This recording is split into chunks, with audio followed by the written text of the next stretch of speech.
Welcome to the Home Education with Ease podcast. I'm your host, Christine Furman, a homeschool mom, entrepreneur, and educator with over 20 years of experience in the areas of elementary and special education.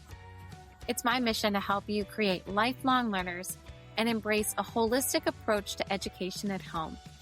I'll be sharing practical strategies, inspiration, and resources to support your family. Whether you're a stay-at-home mom, a business owner, or balancing work and homeschool, you're in the right place to connect with a community that values education just as much as you do. Join us each week as we ditch the stress, embrace the joy of learning, and set your family up for a lifetime of success.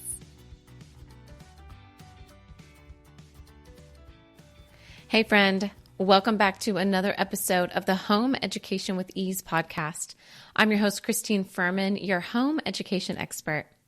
Well, welcome back to part 2 of this very special 3-part series where I'm taking you behind the scenes of my Build Your Child's Personalized Learning Plan workshop. Last week, we started with the bigger picture. What does success really look like for your child and for your family? Well, today we're taking it to the next step because once you know what you really want for your child, what those goals are, the next question is, well, what should we actually focus on right now? And that's the important part, the right now part. You don't have to teach everything. You don't have to figure it all out. You don't have to join every activity or go to every event that is offered right now. Right now, what you have to think about and focus on is the season of life that you're in. You're going to identify what matters most and begin creating meaningful learning experiences around those priorities. So join me for day 2 of the workshop. All right, let's dive in. Where are you at in this season of life? I know different seasons of my life, we traveled a lot, and that was very hard to get momentum. And that was definitely partly on me because I'm very much like, okay, we're traveling. It's fine. Everything's good. And yes, I do take schoolwork with us and we read and, we're always doing educational things, but my momentum, whether that was for my own business or keeping the momentum going in terms of what's the schedule, what's the routine, right? So that season of my life, I had to just give grace and say, you know what, until I figure this out a little bit more, it is what it is right now, and I feel like we have been in this home for 6 years now. Tomorrow will be officially 6 years, which is exciting. And we definitely have figured out how to travel back and forth a little bit more fluidly. So, it doesn't take me a week to prepare and it doesn't take me a week to recover. And that is a blessing in itself. And, just figuring out what the schedule is, what the routine is while we are traveling, when we come home. Also, it helps that the kids are getting older, right? And they're able to help. So just knowing where you're at in this season of life. So instead of trying to teach everything, choose your priorities. What are your top priorities? So here are some examples. Do you want to build confidence? Think about your family, think about each of your kids. Do you want them to become stronger readers? Again, wherever they're at, that's not going to be a goal every season, right? Because eventually they're going to be strong readers and that's not going to be something we have to worry about, but we might tweak it, right? Now I want them to be a better speller. Now that they can read, great. Now I need to focus on spelling. Or now that they can read, we can start reading bigger chapter books or history books, or they can start to understand these things differently. Improve math skills. I know that's something that we focused on at one point. It was like, all right, I taught these skills, but some of them didn't totally stick. So it was like, okay, right now we need to just focus on this particular math skill so then that way we can master it. And again, the beauty of us being able to homeschool is we can pause whenever we need to. This is something that I see all the time in classroom settings. I tutor a lot of students and I've been in the classroom myself, right? It's very much teach the skill, take a test, move on. And that is heartbreaking to me because, one, they're only teaching it, they may teach it one or two ways, right? But it's not always going to be the way that meets each child's needs. And some kids are going to get it. They just have been conditioned, and they learn how to understand, how to absorb the information that's being presented to them, right? They just have to figure it out. Some kids have ADHD, their brains are all over the place. And what's the most of the time the solution in the classroom setting? Well, we're going to put on medication so they can focus. And that is heartbreaking to me as well, because it's like, gosh, they just learn differently. They just learn a little different. And if we just took a moment to say, okay, how can I help you understand this? Now, don't get me wrong. I do understand ADHD is very real. I had a student tell me one time, I said, what is it like? How does this feel? I didn't know this. This was my first year teaching. And I had this student, and he's like, it feels like there are bouncy balls bouncing around in my head all the time. And I was like, oh my goodness, like I had no idea. So then it's like, okay, how do we calm those bouncy balls down? Well, if we really want to get deep, let's start looking at their diet. Let's start looking at what they're watching. Let's start looking at their behavior, their routine, and their sleep, right? So are there ways that we can maybe help without the medication? Probably, but it's going to take time. It's going to take patience, and it's going to take effort on all parties. So those are some things to kind of think about when you're talking about your priorities, right? I totally went off on a total tangent there because I'm talking about the priorities, and I'm over here now talking about ADHD. So the reason I was saying that was because I have seen many students have to just move on before really mastering a skill. And yes, a lot of the skills just repeat, right? Many years they just repeat. But if we don't have a solid foundation, if our kids don't have a solid foundation in their math and reading and writing skills, it's going to be harder and harder for them to understand the higher level skills. But like I said, the beauty of where we are as home educators is we are able to pause and say, you know what? You just need a little extra practice with your multiplication skills. Great. We are going to practice your multiplication flashcards in the car. We're going to practice them while we're outside. We're going to sing this new song. We are going to play a couple games, right?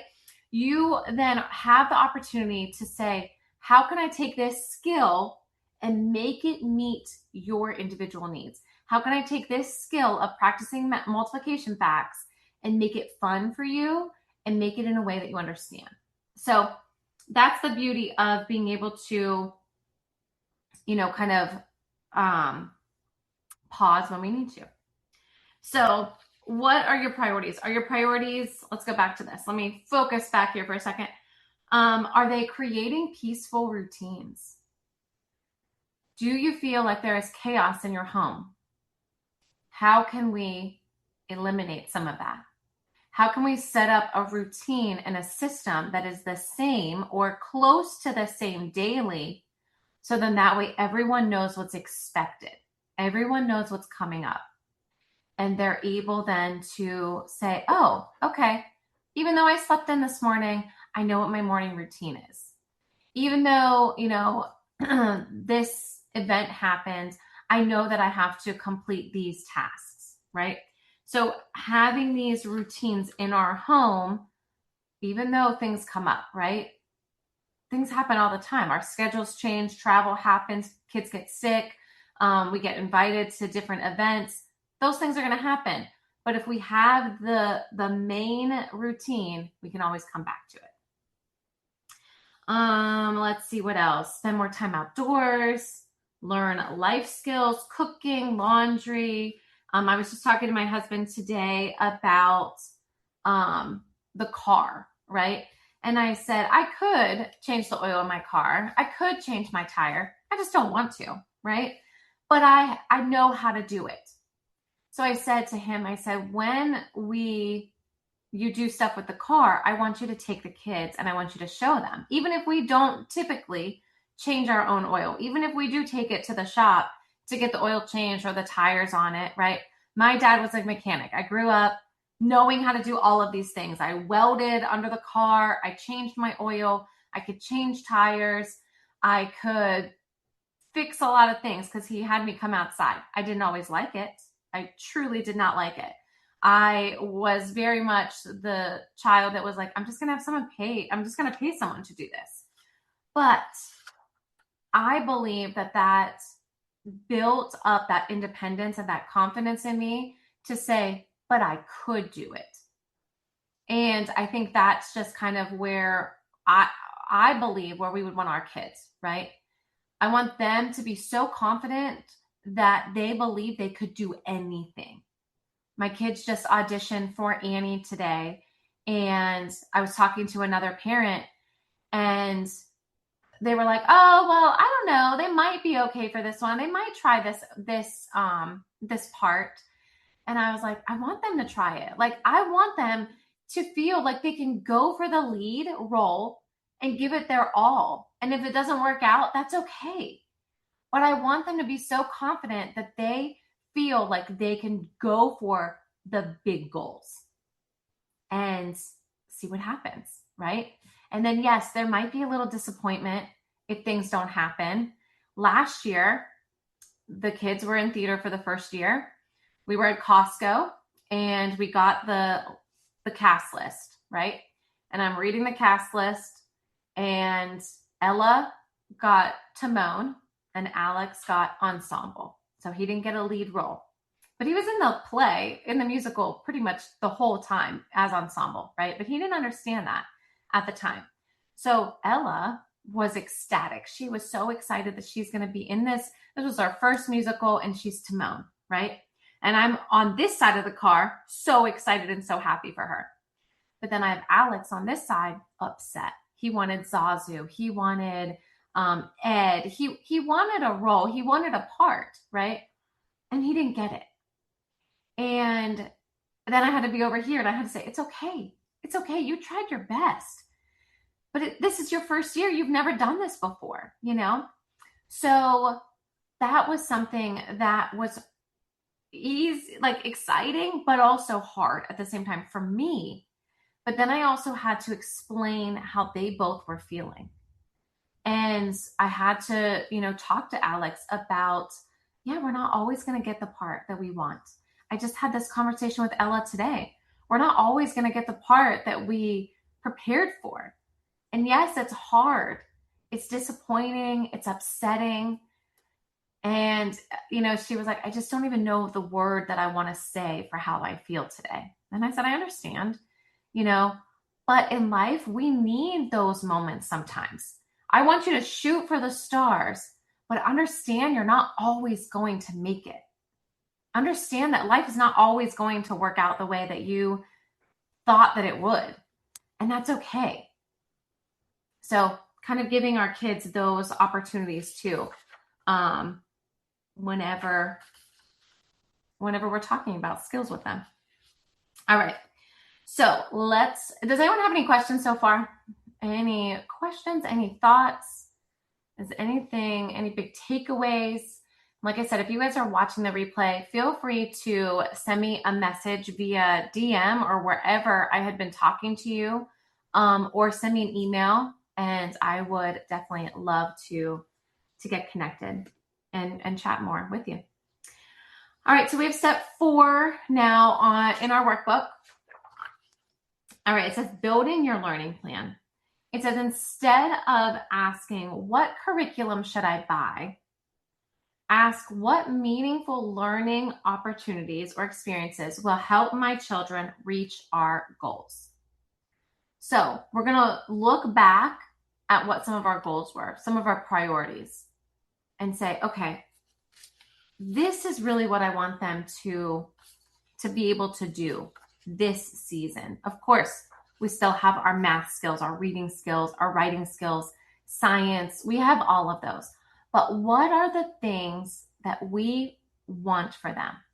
Do we want them to advocate more for themselves? Do we want them to be able to speak up and, be able to speak their minds, not hold all of these emotions in? Do we want them to show kindness? Daisy just busted in the door. There she is. There was a big storm that just came through, and she does not like storms. So Daisy is here in the room, just trying to keep company. But she has figured out how to open my door, guys. So what are some of the skills? Do you want your kids to be a better reader? Do you want them to be a better speller? Math. Are there math skills that you want them to focus on? Because you know that at this time that we need to make sure that we master multiplication skills, so then that way we can continue moving forward. And it doesn't mean that they have to master them before you move forward. Because what I have seen is they know how to do it. And they have a lot of different strategies, right? They can do repeated addition. They can draw it out. There's many ways that they can figure out their multiplication problem, right? As we keep moving through the math skills, they're going to be using those multiplication skills. And it might take them a little bit longer to solve that problem, or they might need a few more, thank you, buddy, a few more prompts, but they're going to be able to practice those skills. And I've seen my kids improve their skills so much just by doing it. And it wasn't because I drilled them with math facts constantly. We went over them, we practiced them, and we had flashcards, and we had, I had my own little multiplication practice, and we practiced them, but it was really by implementing it and doing it and them understanding the actual skill that allowed them to continue to improve their skills. So think about that. What are some of the experiences you want your children to have this year to reach those goals? Is it a math goal? Is it an emotional goal? Is it a life skills? And how are we going to incorporate that into our day? Maybe it is they need to be able to have better eye contact with people. Well, how are we going to do that? What experiences are we going to do to make sure that those things happen? Well, when we go to the store or when we go to a restaurant, I'm going to make sure that they, one, know what's expected of them. So before let's just say the eye contact, and let's do the restaurant example, okay? Before we go out to dinner, while we're driving in the car, I'm going to prep everyone and say, okay, guys, we're going to go out to dinner. This is the restaurant that we're going to. This is the typical kind of food that we have, or here's the menu you can look at, right? Look over the menu, but you are going to tell the waitress or waiter your food that you want, what your order is, right? And they might say, what? No, I can't do that. I can't do that. Listen, I'm right here. I'm right here beside you. I'll be right here if you mess up or if you need help. But I want you to try. And how do we do that? Well, first we're going to look at the server. And then we're going to tell them what we want. It's only going to be a couple words, right? I would like chicken fingers, please. That's it. Say it with kindness, and they're going to understand. And then the other thing is helping them to recognize, one, you're going to have to look at them, but two, make sure you speak up. Restaurants are loud, right? If you whisper, do you think that server is going to be able to hear you? Probably not. So make sure you speak up loud and clear, and make sure you look at them, and then it's over. You're going to get the food that you ordered, right? So what are those experiences that you might want to do with your kids to help reach some of the goals? All right, friends, that's where we're going to stop with our behind the scenes snapshot of day 2. because that's where things really start to get fun. Once we know our vision, understand our child, and identify our priorities, we can begin asking a completely different question. What meaningful learning experiences will help my child reach the goals we've identified? What are we going to be doing differently? So in the workshop, we don't stop there. We keep going. We look at the learning opportunities, your family's rhythms, the support you have available, and then we begin putting those pieces together. So next week, I'm taking you inside the final day, day 3, where we start bringing everything we've talked about together into your own personalized learning plan. But if you're listening and thinking, hey, I can't wait. I want it now. I want to know what happens next. And I want to start putting this plan together for my family right now. Okay, I hear you. There's 2 things that you can do. Two ways that you can access that. One, you can join the Home Education with Ease membership. So that's where I walk alongside you and your family, and I help with ongoing support. I offer practical strategies, resources, and guidance throughout your homeschool journey. Okay, so that is the membership. You can send me a message, or you can click the link in the show notes here, and all you have to do is send me the message EASE. Okay, DM me, email me, all of that is in the show notes, all those links, right? And if you want access to the entire workshop, day 1 through day 3, and you get the workbook, you can click the link in the show notes. Build your child's personalized learning plan workshop, okay? And you can get that entire workshop, day 1 through 3, and the workbook, okay? So you can comment plan. You can send me a DM or an email with the word plan, and I'll get that info to you, or click the link in the show notes below. The last thing that I would love for you to do is join the Home Education with Ease Facebook group. So that's free. Everyone can join that. And join that and let me know what your big takeaways have been from day 1 or day 2. And if you're excited for day 3, like, I love this, give me more of this, right? So stay tuned. Make sure you're subscribed, because next week we're going to dive into part 3 and we're going to bring it all together. But until then, friends, remember to see each moment as a chance to learn, create, and have fun. Bye, guys. Thank you for tuning in to the Home Education with Ease podcast. I hope today's episode left you feeling empowered and ready to take the next steps on your home education journey. Your support means the world to me. Please subscribe, leave a review, and share with a friend. For even more resources, be sure to join the free Facebook group, Home Education with Ease, and visit eduplaylearning.com to explore programs and subscription kits. You can find the links and any other links mentioned in this episode in the show notes below. Remember, you're not alone. This community is here to support you every step of the way.